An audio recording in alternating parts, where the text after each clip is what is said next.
Is your Samsung Smart TV refusing to connect to Wi-Fi, leaving you stuck with nothing but static? Let's jump right into fixing that connection. Starting with the most basic culprit, your router first.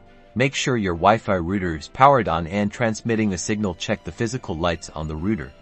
They should be blinking to indicate activity. If your router is fine, try restarting it by unplugging it for a full minute, and then plug it back in.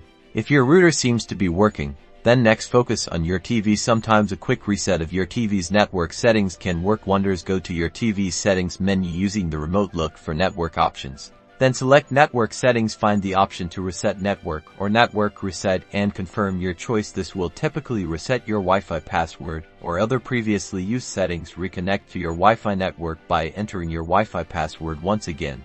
Another simple, yet often effective, solution is to restart your TV. Turn off your TV and unplug it from the power outlet for at least 30 seconds, then plug it back in and power it on.